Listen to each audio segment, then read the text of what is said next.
it's what the human does. The human always tries to embody whatever it believes.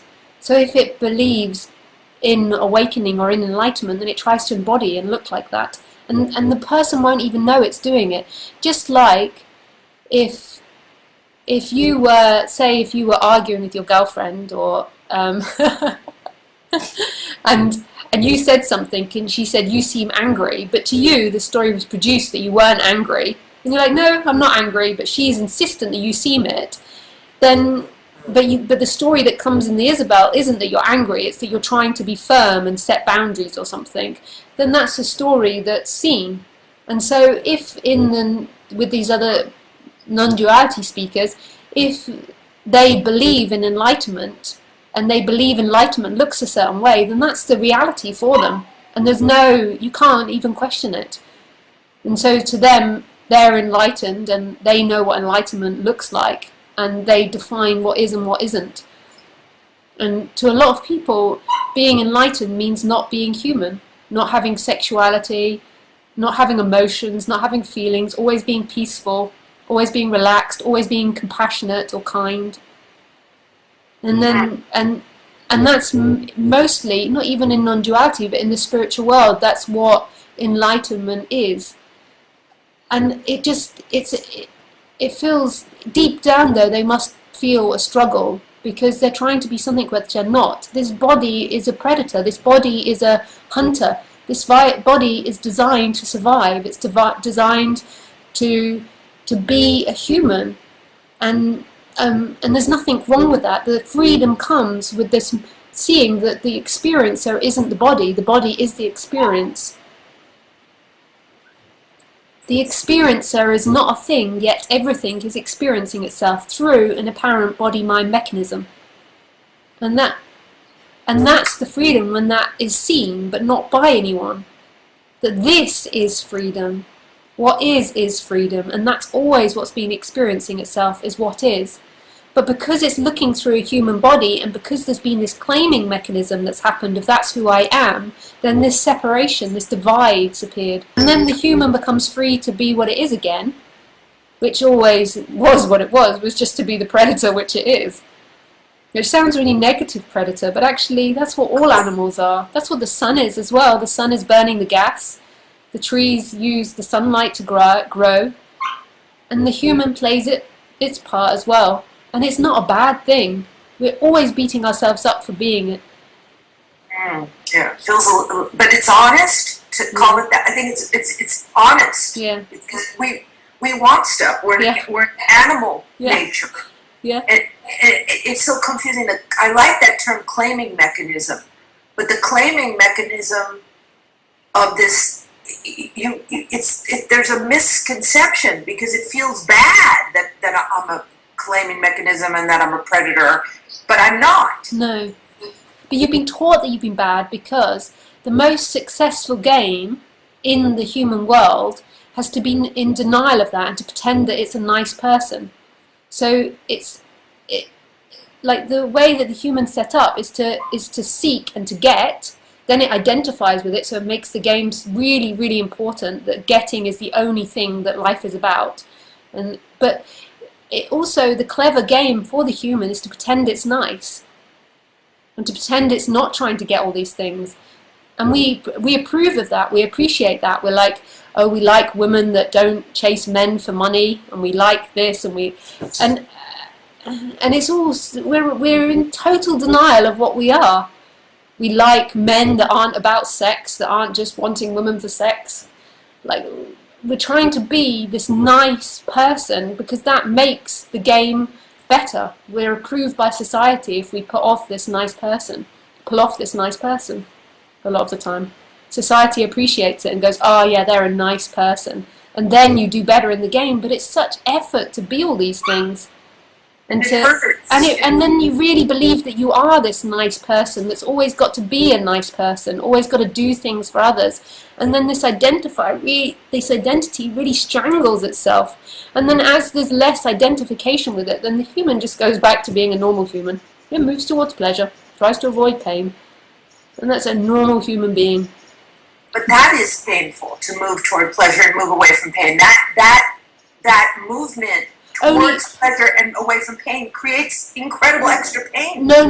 Only when there's identification with it. Only when there's identification that pleasure is happiness and pain is unhappiness. Know anything different than the identification. But if your foot is caught in a trap, then it's important that you move to solve that. Like if your foot is in, like you walked into an animal trap or something and it's bleeding, then that's important. Or if there's a emotional pain because somebody's screaming at you all the time, then the body will move away from this. It's really natural. But the identification with that game, that is who you are, is when the suffering begins. And then the only thing that becomes important is making sure you get pleasure at all times. And if you haven't got pleasure, then you're a failure as a human being. That's the suffering. The identification. But who you are has always been life, and life is totally free. Life never is born or dies. It never changes. Yet the things the appearances seem to change. Just like in the TV, the colours change and give the appearance that things are happening and moving. But there's never really anything happening. There's just colours changing, giving the appearance that a film's happening. All the same colours, just played in different ways. You'd think that the human would see through it pretty quickly because it's not that many colours. But it's still entertained. Oh, yeah. Does it look funny to you that everybody is so hypnotized by this delusion? It does. The side effect does seem to be a lot of humour. Even if I'm crying about something, I tend to find it quite funny as well. Because it's just also, the detail is hilarious. Just look, my dog loves doing this. She's going to stop it now. So if I tickle her bottom, she, waggles her leg. It's so funny. I find this endlessly amusing. She's dancing. But also when you cry, so if you're sad, the fact that tears come out of our eyes and we all pull these faces, and the detail of this dream is quite something. And the feelings that come with it, we get the lump in our throat. So I do find it quite amusing, and I quite like watching humans and their infinite dramas. It might come across as a bit cold sometimes if I'm crying and laughing. I just think it would seem like you would think how dumb we are to not see through it. Yeah, those thoughts arise. But I also think Lisa's dumb as well. No, but we seem super dumb. Because, very, very stupid. Like, you're saying, okay, this is how it is, and I'm listening to you, and it goes... Yeah. I speak English. I understand. It's like, wait, break it down. It's just over my comprehension level. Yeah. The non-identification piece. Yeah. There is a part of that, and the human does keep going back to what it thinks it knows in time. But it's always here, it's always life. Even though it does keep going back to what it knows and keeps going back to what it thinks, it is always this, experiencing itself. Even though it feels like you keep getting deluded and you keep losing yourself, it's always happening in this. It always is this, which is always so free. So it might feel like that.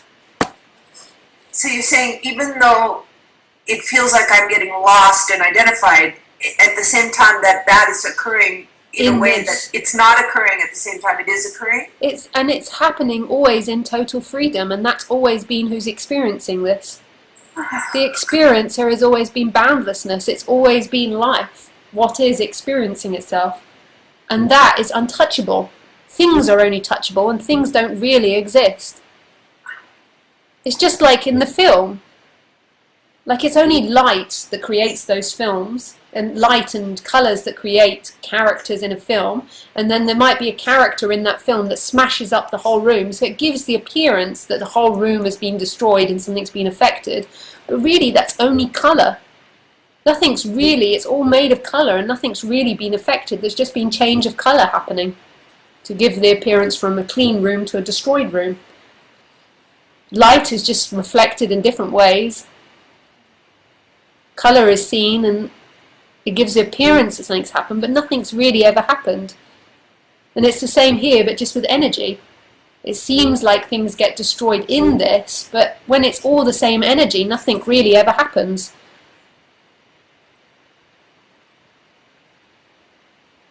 So you could run around now and destroy your beautiful kitchen and pull it to bits, but it's just energy moved in different ways. So it seems like it's been destroyed, all these things, but ultimately all the things are made of the same source. It just is in a different formation now.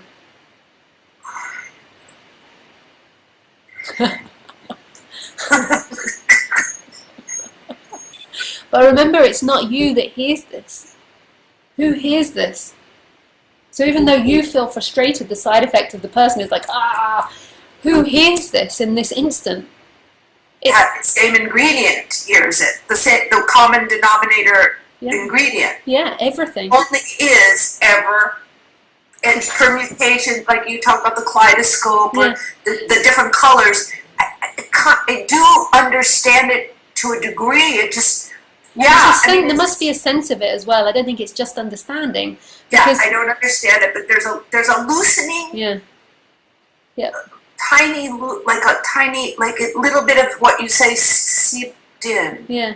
Because it can only ever, but it's not even seeping into here, because it was never here that was listening or hearing. This was an instrument in order to hear, in order to listen. What's actually listening is what is.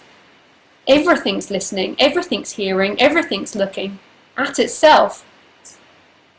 Just using the Isabel and having a personal experience at the moment. And nothing wrong with that. It feels wrong with it in the personal world when it's not going well. When it's going well, it's like, yeah. But my thing doesn't go well predominantly.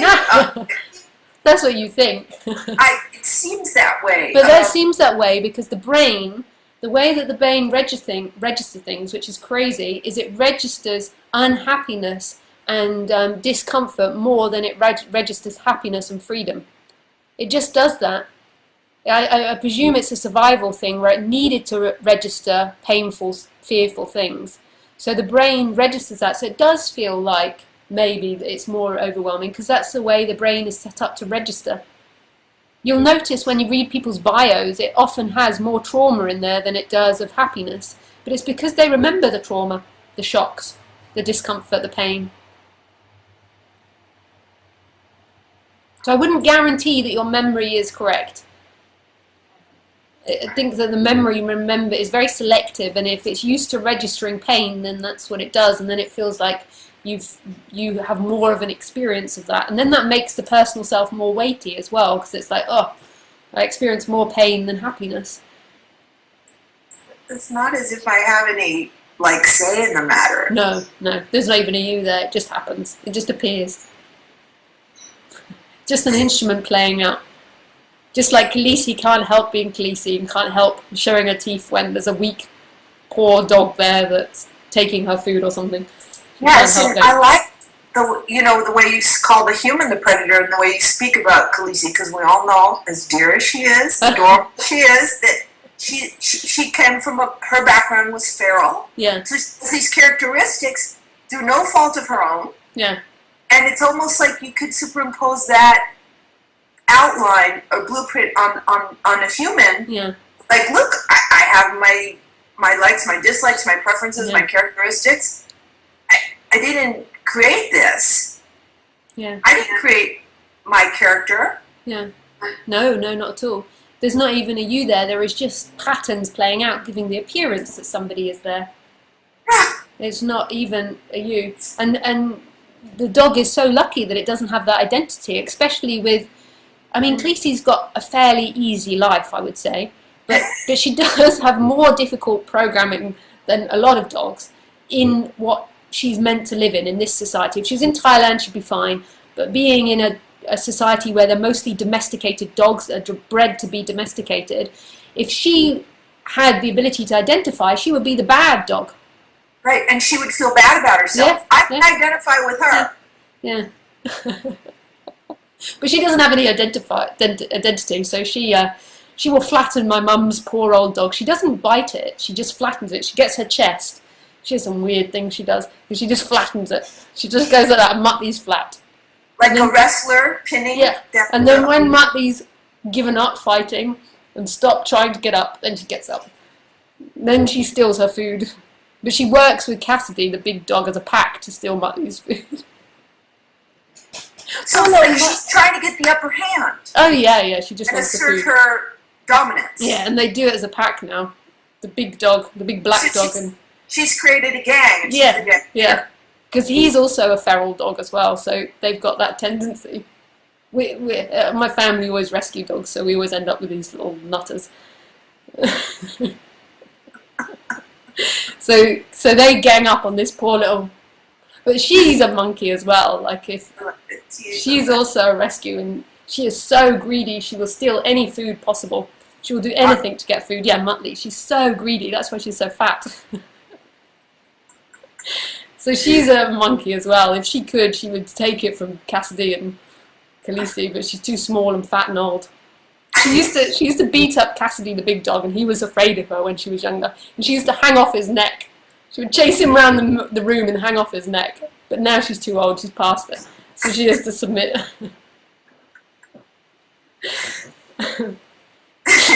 When we talk about the dogs, there's just such a lightness and a joy and a humor in it. But when we have the humans behaving in various ways, there's such a seriousness and happiness and the identification and the judgment. Like the other day you were talking, or I was listening to an old talk or something, and you were saying like that you didn't like when people judged the so-called bad guy as the bad guy, because the bad guys, I think, enacting the programming or living out the story same way the good guy is.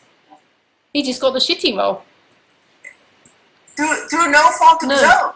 No, and this is where humans suffer so much, because they think that the humans have choice and the humans have free will. Then they persecute humans. But all of us laugh at the dog because we're like, she can't help it. Right. She's an imbecile. She can't help it. She's just, and she's got no free will or choice. We've got smarter brains, so we can choose. And then we persecute humans. But humans don't have free will. They're just instruments like the dog. And we fight so much with each other because of this notion of free will. It's like they've done this to me. They didn't really do it to you. They're just a robot that's responding in a certain way. True. It's hurt, so it responds in a certain way. I fight with myself because of this this notion that I have to choose. Do I behave this way? Do I select option A versus option B versus option C? Oh my God, what should I choose? Oh my God, I better choose something, because if I don't choose the right thing, I'm going to suffer more. I better choose correctly. How do I make the choice? And what do I do? And it's confusing, and I don't know how to select. And this is a torture. And it's all apparently a total waste. Because and then that game of me trying to think that I have to select A, B, or C. It is. Some personalities or some characters have this more, and choice carries on. Like with the human, there will always be the appearance of choice, but it is for nobody and it doesn't bring you happiness. But when you believe it brings you happiness, then choice is too important. Choice really isn't that important. I mean, all of us are trying to play the game to get the most amount of pleasure, but a lot of the time we screw it up and we end up with the duff cake. Like, we think we're going for the big juicy chocolate cake and we get the dry, worn out piece of chocolate cake. But it's not that important, really. Pleasure and pain isn't that important, but to the person it feels like pleasure is happiness, and pleasure is going to give me freedom. It's just pleasure and it comes and goes, it's fleeting, but it feels so important. It's like if you really believe that's who you are, then it's so important for you to get the pleasurable one and you to come off as the good guy that's done it all good. And we're all players, we're all playing, and we're all like, we mustn't let anyone else see our game, but we can't even admit to ourselves that we're playing a game. How can we get the most pleasure in this situation? Like, I often go to talks, and the game that goes on in Lisa is how to avoid certain conversations. So I'm going into the room, and that's Lisa's game, like, how to avoid certain conversations. And then I can see other games are like, okay, how to get Lisa into this conversation. It's so funny, all of us. But it really doesn't matter, and if I get pinned talking about certain things, then I get pin talking about certain things. But we're all players, and we've all got our little strategies, and we're all in denial of it. We're all, no, I'm not trying to do this. No, we don't. If we get caught, no, and we don't even have any awareness of it. We're all like, totally no. I'm just trying to be nice. No one's trying to be nice. I'm not doing anything. Yeah, I do it. yeah. What are you talking about? And if you've kids, I love watching kids when they begin to try and play, but they're still really bad at it, and they're trying to, play with all their cards closed. No, I didn't do. It's so transparent. Yeah, but when we get older, we get more clever. There's a guy, I like TV, and there's a TV series called A Game of Cards, and so my background was playwriting, which I'm sure I've told you before. Yeah, and so I'm like writing, and I like watching writing, and a lot of the modern day writing is you write by you. The way you write the scene is you always write from each character's motivation. Maybe you know this from. So you always you don't really need to bother too much about the character. You always set off with what each person wants to get out of the scene. So you've got the woman that wants to get a date, and the man that wants to get sex. That's a simple one that you do. And then that's the drama. That's all we're interested in. And in House of Cards, although it's terrible, it's really dark and really gruesome in that way. Oh my God, do they write well? Have you seen House of Cards? No, is that with Kevin Spacey? Yeah, Kevin Spacey. It is I haven't seen it yet. really written well, but it's quite. I mean, they're so over the top and dramatic and gruesome. In one way, it's rubbish in its darkness. Like it's always to be dark is a bit dull to me. Like always to just stay dark in the dark way of the human mind is a bit dull. I like both. I like the comedy and the tragedy together. But the writing is superb because it's like from one motive to another motive to another motive to another motive, and it's fascinating to watch because we're all playing that game. Just how my dog loves watching and chasing rabbits. We love watching the game of us playing each other. That's why we love TV and we love films, because we love watching that movement of the challenges of trying to get what we want, trying to get the pleasure, trying to do it, overcoming it, and then as soon as we've overcome it in the film, then there's another fall down, and then there's an up again. And we love this in ourselves as well. And we love playing it. But when we're identified with it, it becomes so painful because it really feels like that's you that's losing and that's you that's winning. The winning side is positive. And it's up to me to do make it. the right maneuver. But there's no you there doing it. That you is another maneuver happening. That you is another way that life is playing. And I can't maneuver myself out of me. No, you don't exist. You is a maneuver, a collection of maneuvers put together to give the appearance of someone.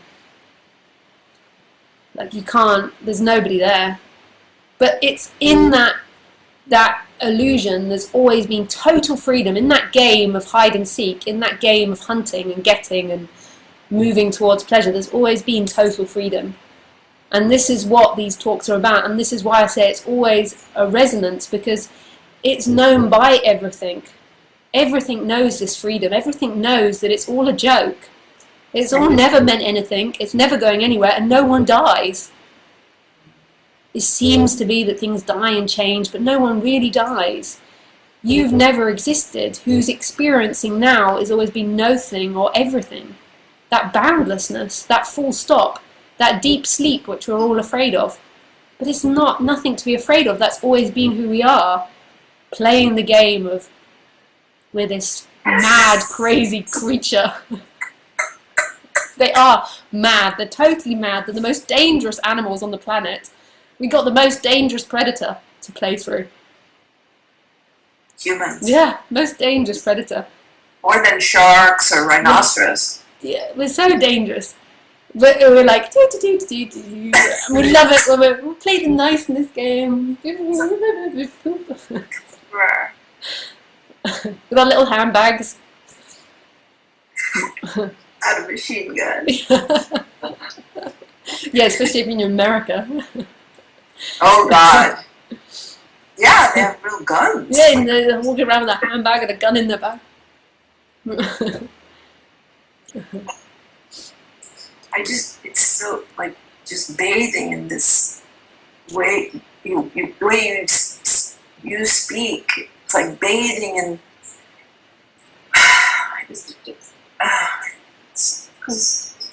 It seems like it's me that speaks because it seems like it's the Lisa's job to speak about this, but really it's no thing talking to no thing, or everything talking to everything.